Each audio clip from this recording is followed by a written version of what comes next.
सभी कहते थे कि अमन तुम्हें बहुत ज़्यादा खुश रखेगा। अच्छा कमाता है और सुलझा हुआ भी है। उसकी बातों से तो यही लगता है कि तुम पर जान न्यौछावर करता है। ये भी तो देखो, अमन की मम्मी जब भी तुम्हारे घर पर आती है तुम्हें अपने पास से उठने ही नहीं देती है। तुम बहुत ज़्यादा खुशकिस्मत लड़की हो जो तुम्हें अमन जैसा लड़का मिला है। मैं ये बातें सुनकर खुश हो जाया करती थी। मैंने अमन की तस्वीर देखी तो दिल और जान से उस पर फिदा हो गई थी। वह दुबई में रहता था। सुनने में यही आया था कि वह दुबई में बहुत अच्छी जॉब करता है।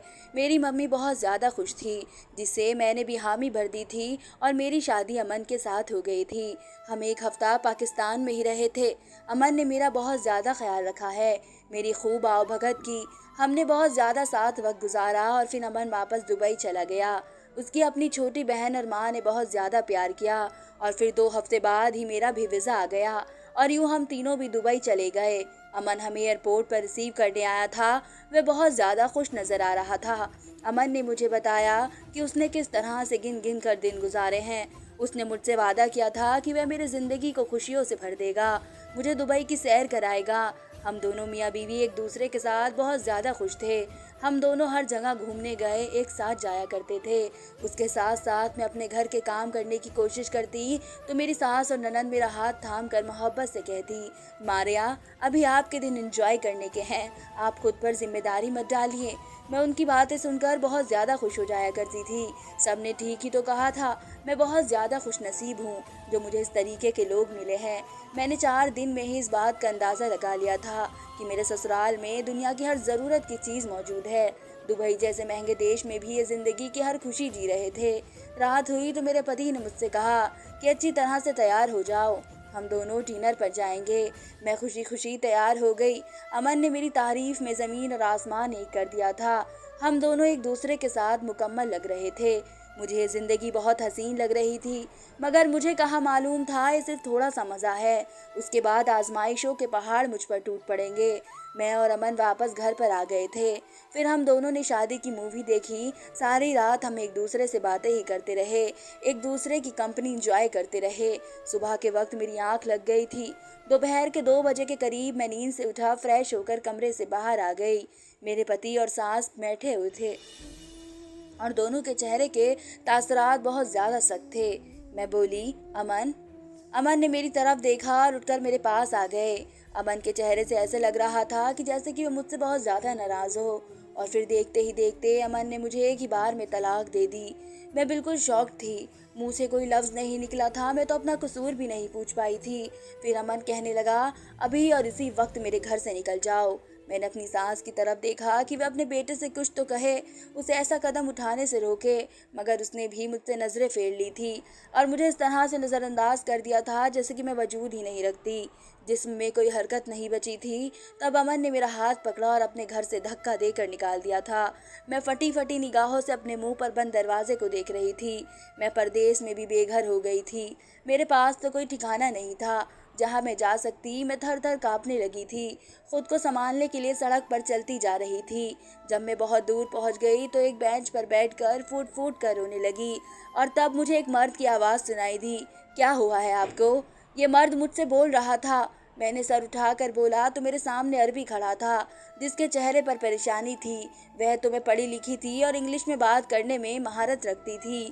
मैंने उसे अपना मसला बता दिया तो वह कहने लगा, दुबई में किसी को जानती हो? यहाँ रहने के लिए तुम्हारे पास कोई ठिकाना है? मैंने नाम में सिर हिला दिया और बोली, मैं यहाँ किसी को नहीं जानती हूँ।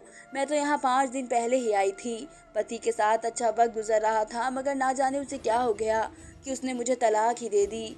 वह अरबी कहने लगा, अच्छा अगर तुम मेरे घर चलना चाहती हो तो मैं तुम्हें अपने साथ ले चलता हूँ। घर में मेरी बीमार माँ है, तुम उनकी देखभाल करना। मैं तुम्हें महीने की सैलरी दूंगा और उस महीने की सैलरी से तुम अपने देश चले जाना। उसकी बात सुनकर मेरे दिल को आराम मिल गया था। लग रहा था कि जैसे तड़पती हुई आत्मा को पानी पिला दिया। मैंने कह दिया, मुझे ऑफर कबूल है। वो मुझे अपनी गाड़ी में बिठाकर अपने साथ ले गया था।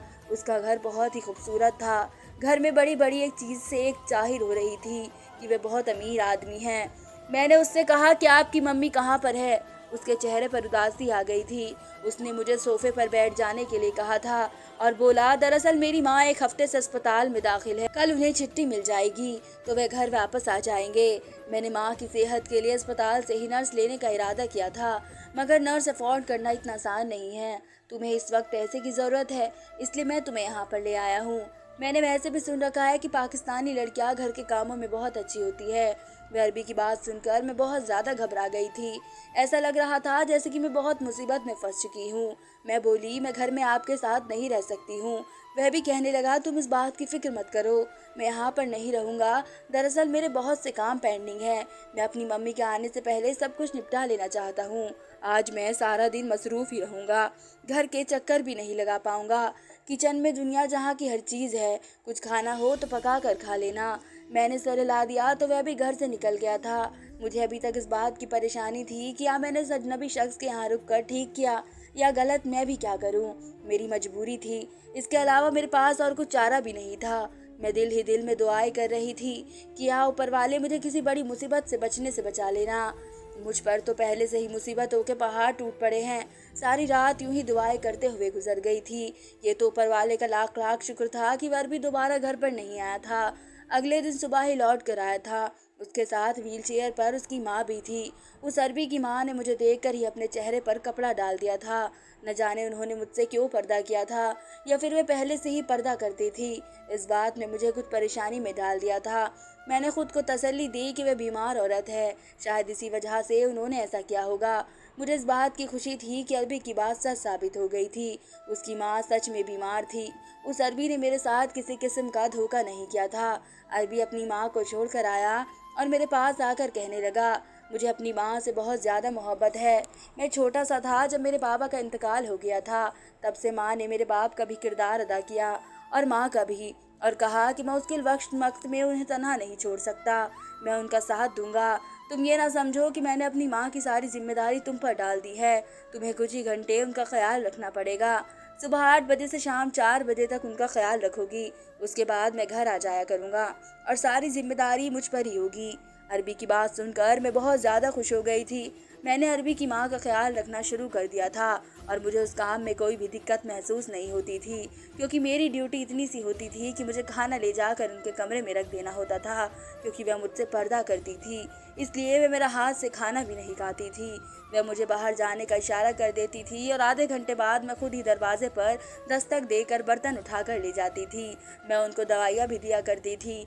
मैं ज़्यादातर अपने आप को खाना बनाने में मसरूफ़ रखकर खुद को दिमागी तौर पर भी ठीक रखने की कोशिश रखती थी, मगर मेरे लिए नामुमकिन था। रह रहकर मुझे अपने घर की बहुत ज़्यादा याद आती थी। मैं किचन में काम करते हुए रोती चली जाती थी। मुझे मेरे माँ बाबा बहुत ज़्यादा याद आते थे। मैं माँ की गोद में सर देना चाहती थी, उनसे ये सब कहना चाहती कि मुझे मेरे पति ने छोड़ दिया है, वह भी बिना वजह बताए। उसने मुझ पर कुछ भी तरस नहीं खाया और मुझे परदेश में बेघर कर दिया था। मेरे पास रहने के लिए कोई ठिकाना भी नहीं था। ऐसे वक्त में उस आदमी ने मुझे सहारा दिया। अगर यह आदमी भी मुझे नहीं मिलता तो मेरा क्या होता, न जाने कैसे लोगों के हाथ लग जाती। मुझे एक अंदाज़ा नहीं था कि ज़िंदगी में कब वह दिन आना था जब मैं अपने बाबा से मिल पाती। अभी तक तो मुझे इंतज़ार के कठिन रास्तों से गुजरना था। मैं अपनी माँ बाबा को फ़ोन कर कर पता लगाना चाहती थी, लेकिन उन्हें तकलीफ़ नहीं देना चाहती थी। अगर मेरी माँ को पता चल जाता कि मैं इस वक्त इस तरह दुबई में फंसी हुई हूँ तो उनकी रातों की नींद उड़ जाती। मैंने उनसे कोई राब्ता नहीं किया था। एक दिन दिल बहुत ज़्यादा उदास था, सोचा कि अपनी सहेली मरियम से राब्ता करती हूँ, उसे बता दूँ अपने दिल का। मैंने घर पर पड़ा हुआ फ़ोन उठाया तो पता चला कि वह तो काम ही नहीं कर रहा। मैं बहुत ज़्यादा उदास हो गई और तब मेरे जहन में चौकीदार का ख्याल आया था। मैंने सोचा कि उसके मोबाइल से घर पर कॉल कर देती हूँ। मैं चौकीदार के पास गई और बड़ी मुश्किल से अपनी बात समझाने के काबिल हुई थी कि मुझे तुम्हारा मोबाइल चाहिए, मैं अपने घर में बात करना चाहती हूँ। उस चौकीदार ने साफ मना कर दिया था और कहा कि मेरे मोबाइल में पैसे नहीं हैं। मुझे मायूसी तो हुई थी, मगर मैं आज हिम्मत नहीं हारना चाहती थी। आज मैं किसी अपने मेहरबान से बात करके दिल पर जो एक भार को हल्का करना चाहती थी। मैंने चौकीदार से कहा कि तुम मुझे किसी पीसीओ का पता ही बता दो, मैं खुद ही बाहर चली जाऊंगी। मेरी बात सुनकर वह चौकीदार बोला, ये नामुमकिन है। मालिक ने सख्ती से मना किया है कि मैं आपको घर से बाहर न जाने दूँ। आप ना तो किसी को कॉल कर सकती हैं और ना ही बाहर जा सकती है। ये बात सुनकर मेरा तो दिल ही बैठ गया था। क्या उस अरबी ने मुझे अपने घर में बंद कर लिया था? मैं तो ये सब सोचकर ही थर-थर काँपने लगी थी। क्या अपने घर वापस जाना सिर्फ़ मेरा एक ख्वाब था? क्या मैं यहाँ पर परदेस में ही मर जाऊँगी? अब मुझे उस अरबी का बेसब्री से इंतज़ार था। मैं उससे रूबरू बात करना चाहती थी। शाम में जब वह अरबी आया तो मैं बहुत गुस्से से बोली कि मैं तुम्हारी जागीर नहीं हूँ, एक नौकर हूँ जो अपनी मर्ज़ी से कहीं भी जाने का हक रखती हूँ। फ़ोन पर अपने घरवालों से बात भी कर सकती हूँ। तुमने क्या सोचकर मुझ पर इस कदर पाबंदियाँ लगाई है? मुझे तो पता ही नहीं था। आज तुम्हारे चौकीदार ने ही मुझे बताया है कि तुमने तो मुझे अपने घर में कैद कर रखा है। मेरी बात सुनकर उस आदमी के चेहरे पर मुस्कुराहट आ गई थी। वह बोला, ऐसा कुछ भी नहीं है, तुम मुझे गलत समझ रही हो। मैंने ये सब कुछ तुम्हारे भले के लिए ही किया है। तुम दुबई में बिल्कुल अनजान हो, तुम्हें अंदाज़ा नहीं है कि यहाँ पर कैसे कैसे इंसान भेड़िए रहते हैं। तुम अगर गलत हाथों में चली जाओगी तो उम्र भर तुम्हारा सुराग तक नहीं मिलेगा। मैं नहीं चाहता कि परदेसी मेरे वतन में ये सब कुछ बर्दाश्त करे, इसलिए मैंने चौकीदार से कह दिया था कि तुम्हें कहीं भी आने जाने ना दे।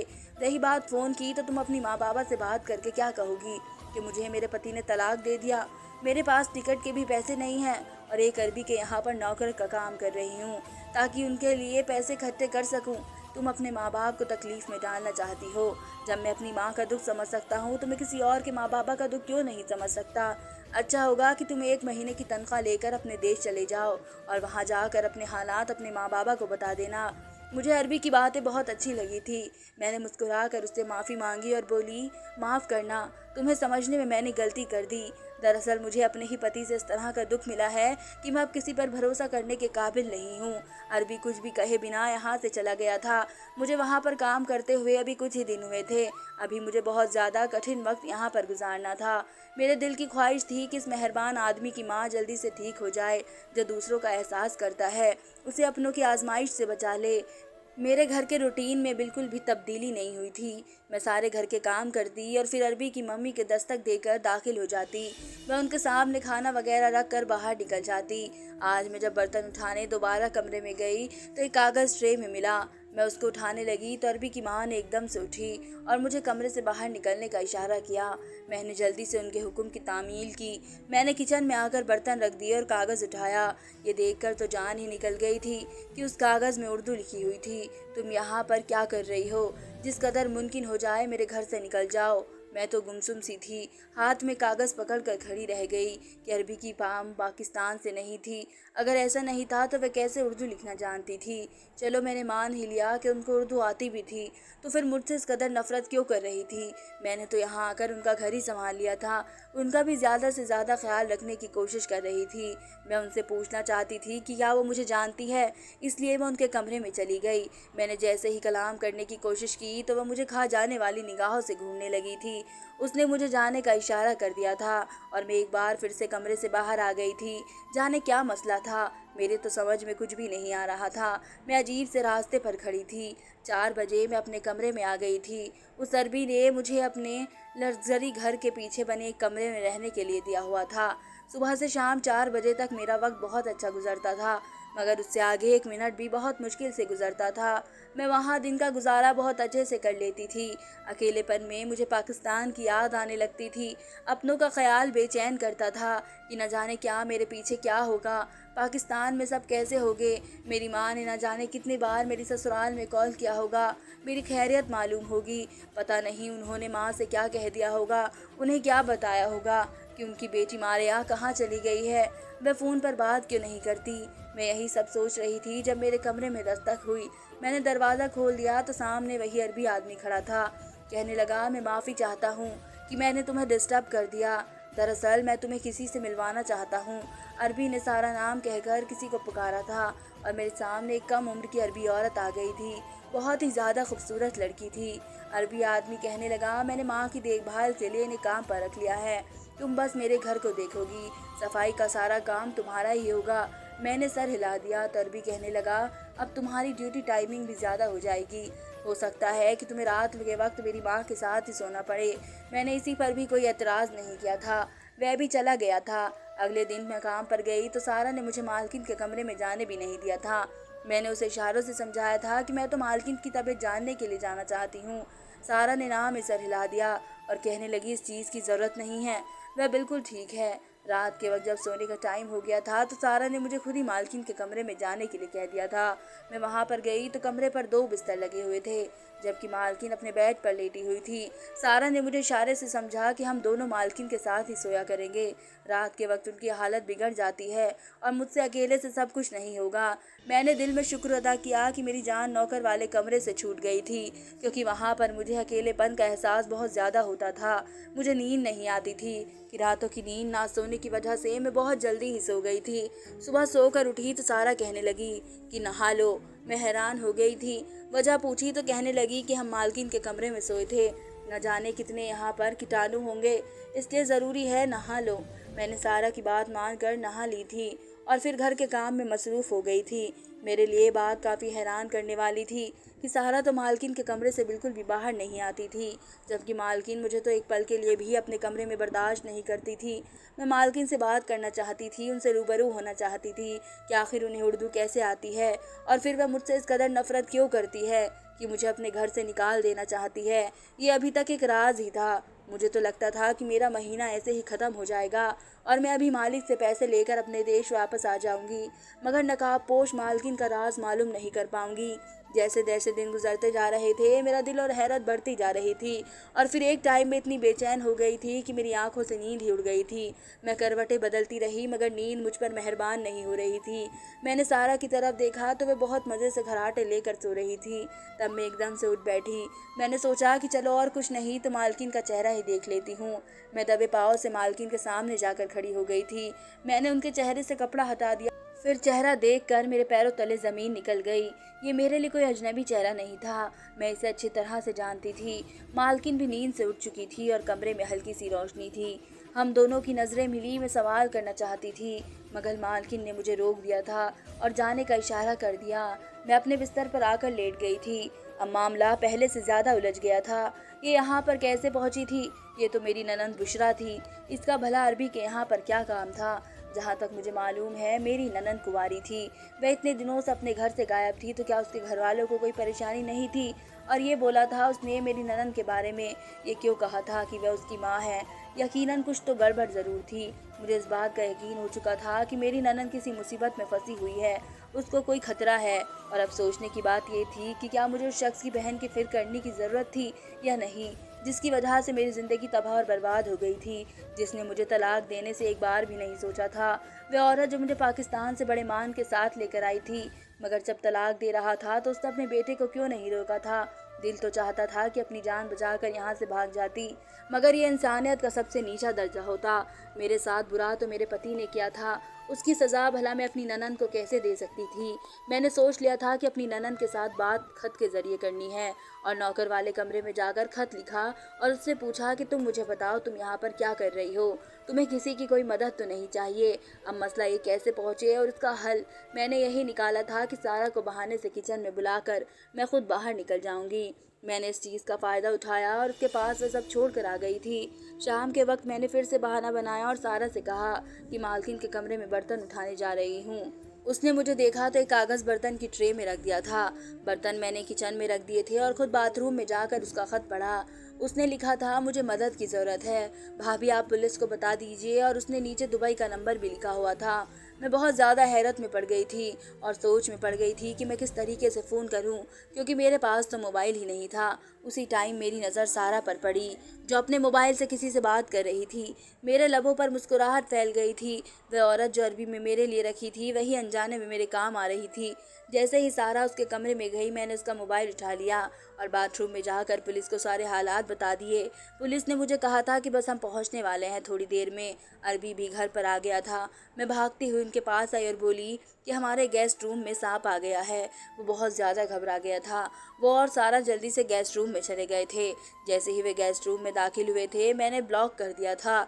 ऐसा करने को मुझे पुलिस ने बोला था ताकि वे अरबी मुझे कोई नुकसान न पहुंचा सके। अरबी गुस्से से चिल्ला रहा था। मुझे तो ये लग रहा था कि वह भी दरवाज़ा तोड़कर बाहर आ जाएगा। इतनी देर में पुलिस भी आ गई थी। चौकीदार को तो उन्होंने पहले ही हथकड़ी लगा दी थी। अरबी और सारा को भी गिरफ्तार कर लिया था, जबकि मुझे और उसे बयान देने के लिए साथ ले गई थी। वहां जाकर पता चला कि अरबी और मेरी ननंद आपस में मोहब्बत करते थे। ये उसका रिश्ता घर पर लेकर आया था। मगर भाई ने इनकार कर दिया था। फिर भाई की शादी हो गई थी और वे अपनी बीवी को घर लेकर आ गए थे। भाई हर वक्त अपनी बीवी को ही मसरूफ़ रहते थे, इसलिए मुझे लगा कि अपनी मोहब्बत को पाने का इससे अच्छा मौका फिर कभी नहीं मिलेगा। इसलिए मैं घर से भाग गई थी। पहले तो मुझे अपने दोस्त के घर रखा, फिर अपने घर पर ले गया और ये कहा कि तुम्हें बीमार होने का नाटक करना पड़ेगा, नहीं तो मोहल्लेदार पुलिस को बुला लेंगे। मैंने एक काम वाली का भी इंतज़ाम कर दिया है, तो उसके साथ चंद रोज़ बुढ़िया बनने का नाटक कर लेना। अमन ने मुझे नौकर के सामने चेहरा ढकने की इजाज़त नहीं दी थी और ये देखकर तो मेरी जान निकल गई थी कि नौकर के रूप में और कोई नहीं बल्कि मेरी भाभी ही सामने खड़ी थी। मैं नहीं चाहती थी कि भाभी को पता चल जाए कि मैं यहाँ पर हूँ और वह मुझे अपने साथ ले जाए, क्योंकि मैं तो अभी अरबी से मोहब्बत करती थी। मगर एक दिन जब वह फ़ोन पर किसी और से बात कर रहा था तो मैंने सुन लिया था। उसने तो मेरा और भाभी का सौदा तय कर लिया था और वह हमें बेचना चाहता था।